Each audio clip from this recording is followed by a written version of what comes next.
So here you are, an adult, not by choice but by some cruel twists of biology and time. Congrats, you've graduated from worrying about who to sit with at lunch to pure existential dread. No, really, it's fantastic. Now instead of asking what do I want to be when I grow up, you're stuck wondering, is this it? Is this the pinnacle of existence? Who knows, maybe it gets better. Probably not. And that's the beauty of it, isn't it? No one prepared you for the fact that adulthood is just an extended exercise in trying to appear like you know what you're doing while slowly disintegrating into crippling anxiety. I feel betrayed. I used to look up to people and none of them warned me of this. They just enjoyed the feeling of arousal from my admiring eyes. Not only did they embrace the illusion that they could ever be admired, but also lied to me. A little heads up would have been nice, like, hey kid, you like One Piece? Well, adulthood is just like that. You start off excited for the adventure, but by the time you realize it's just endless toil with no treasure, you're too deep in to escape, and now it's either drown or sail into the void of your own existential dread. And oh yeah, it gets less valuable with every episode. Adulthood is simply staring into your fridge, not because you're hungry, but because you're hoping something in there will give you the answers to life. So what do? You close the fridge and instead wander around your apartment like a lost philosopher waiting for an epiphany. But of course, the only realization that comes is the one you already knew. You're an adult now and no one's coming to save you from this decision-making purgatory. Martin Heidegger would tell you that all this confusion, this constant feeling of falling behind, isn't just some quirky flaw in the human condition. It is the human condition itself. He'd call it being thrown into existence. And here you are, trying to make sense of it all. Life, according to Heidegger, is just a chaotic mess of decisions, none of which you'll ever truly understand. And if that doesn't inspire confidence, well, at least that explains why you still feel lost after all those motivational podcasts.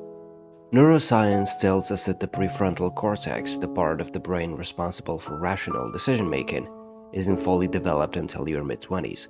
So congratulations, you're thrust into adulthood while your brain is still playing catch-up. Add in the never-ending to-do lists and constant societal pressure, and it's no wonder the anxiety kicks in. Freud would probably have a field day with adulting. According to him, all this bills, laundry, the eternal Sisyphean battle is just the modern manifestation of deep-seated anxieties from your childhood.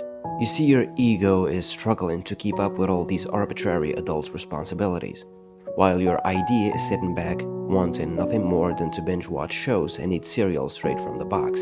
The result? A constant tug-of-war between wanting to act like a responsible adult and realizing that deep down, you'd rather be doing anything but. But what does that mean for our modern adult lives? Freud would say that this endless struggle is simply repression, pushing down our desires to do absolutely nothing and replacing them with, well, taxes.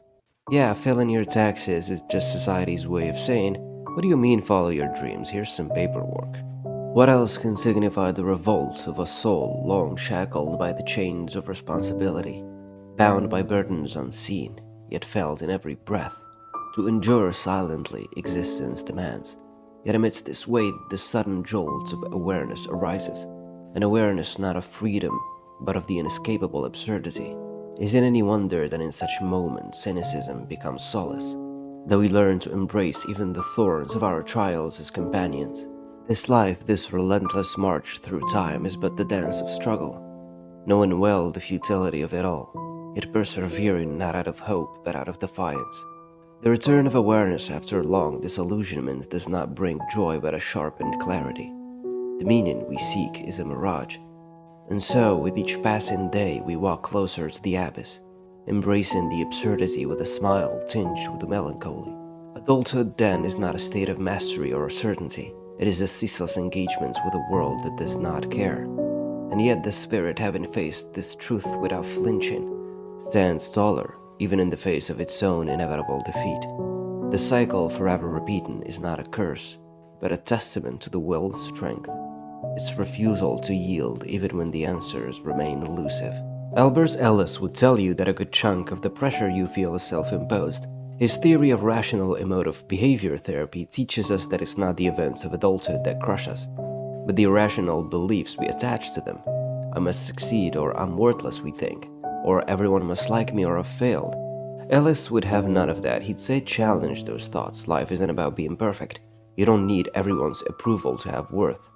Adulthood, in his view, becomes much less burdensome once we stop clinging to these unrealistic, destructive expectations. And then there's Daniel Levinson's work, which mapped out adulthood as a series of seasons. His theory of adult development suggests that life is a cycle of building and rebuilding, with periods of stability followed by periods of upheaval. The pressure we feel as new adults, Levinson would say, is part of the natural progression, a phase of forming and questioning, trying to establish an identity in the real world. The feeling that you're floundering, that's not a sign of failure, it's simply a season of transition, one of many to come. In the end, the truth is surprisingly simple. Adulting isn't about having all figured out, because honestly no one does. But that's not a defeat, it's an invitation to embrace the mess, the uncertainty, and the endless to-do lists with a sense of humor. The whole rigged game you thought you were in, turns out you get to change the rules as you go.